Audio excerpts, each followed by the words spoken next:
तुमने थोड़ा ख्याल किया है कभी? क्या तुम कभी वर्तमान में होते हो? मतलब प्रेजेंट में, आज, अभी, इसी वक्त। पापी दोनों जगह शोक करता है। वह अपने मैले कर्मों को देखकर शोक करता है, वह अपने मैलों कर्मों को देखकर पीड़ित होता है। अब मैले कर्म मतलब जो तुमने पिछले बार किए हैं, इसी जन्म में जो तुम्हें याद है, किसी को दुख पहुंचाया, किसी को गाली दी है, बाद में तुम पछताते हो कि मैंने ऐसा क्यों कहा, वैसा क्यों कहा। जो भी हो तुम्हारे कंसर्न में, तुम्हारे रिलेटिव, पत्नी, बच्चे बिच्चे, XYZ, कभी तो आपने उनको दुख दिया है तो पछताते हो ना, ऐसा गलती से हो गया मेरे हाथ से, ऐसा बोलना नहीं चाहिए था लेकिन मैंने बोला। तो वह याद कर कर तुम पीड़ित हो जाते हो, दुखी हो जाते हो। अब तो वह कर्म हो चुका, उसको वापस नहीं लिया जा सकता। पापी का जीवन को थोड़ा हम समझे, क्योंकि वह अधिकांश जीवन हमारा ही जीवन है। पाप का अर्थ क्या है? मूर्छा। तो जब मूर्छा में तुम कुछ करते हो, उसी घड़ी मूर्छा के कारण तुम्हें कुछ उपलब्ध नहीं होता। बेहोशी, मूर्छा मतलब बेहोशी में तुम कुछ करते हो, उसी कारण तुम्हें कुछ नहीं उपलब्ध होता। मूर्छा में तो कैसे उपलब्ध होगा? नहीं होगा। अब जैसा एक आदमी बगीचे में घूम रहा है, बेहोश आदमी, तो उसको फूल की सुगंध नहीं आएगी, उसका दिमाग कहीं और है और टहल रहा है बगीचे में। तुम भी जाते हो ना बगीचे में घूमने, तो फूल की सुगंध नहीं आएगी, विचार की तरंगे, कभी ऑफिस में, कभी और कई जगह और जाते हो तुम, और मॉर्निंग वॉक जा रहे हो बगीचे में, फूल तो कहां, सुगंध कहां आएगी? सूरज की किरणें, नया नया सुबह हुआ है, नई नई किरण बाहर निकली है सूरज से पहली, नाच रही है, लेकिन वह आपके पास नहीं पहुंचेगी। आप तो है लेकिन कहीं और। बगीचे की सुगंध, बगीचे की ठंडी हवाएं आपको घेरेंगी, लेकिन आप कहीं और बेहोश। तो मेरे कहने का तात्पर्य इतना ही है, वर्तमान में जो नहीं है वह उत्सव से वंचित रह जाएगा, और जो व्यक्ति होश में नहीं है वह वर्तमान में नहीं हो सकता।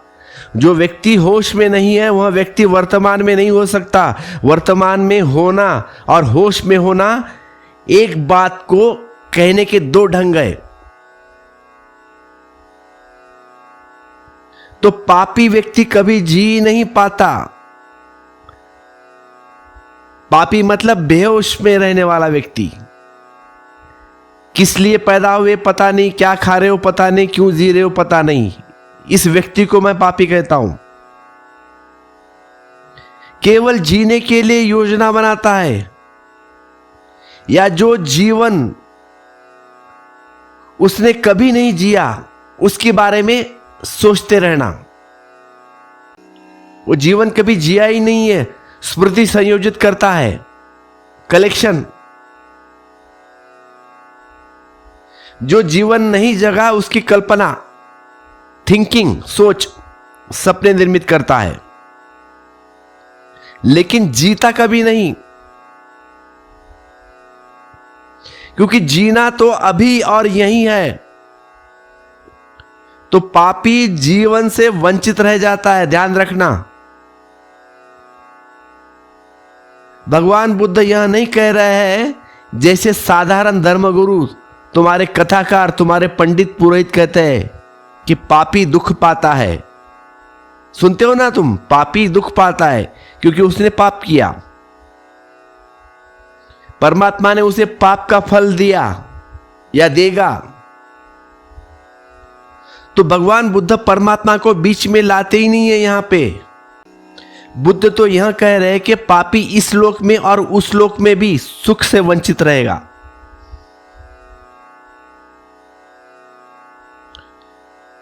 तो सुख से वंचित रह जाना यानी दुख, आनंद से वंचित रह जाना यानी पीड़ा, महोत्सव से वंचित रह जाना यानी महानर्क में पड़ जाना। तो कोई नर्क में डालता नहीं, न कोई दंड दे रहा है,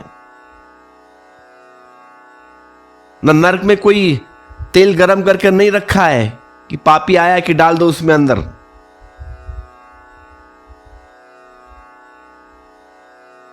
न मृत्यु देवता का कोई कर्मचारी लेखा जोखा लिखने बैठा है।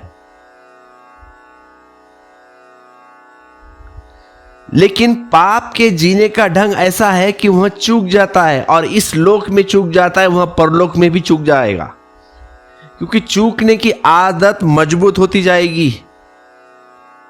रिपीटाइजेशन, लास्ट टाइम मैंने बोला था ना, लक्स साबन रोज ऐड देखते हो, रास्ते पर जाते हो पढ़ते हो, टीवी पर देखते हो, पेपर में पढ़ते हो, फिर बाद में एक बार बाजार में जाके साबन खरीद लाते हो।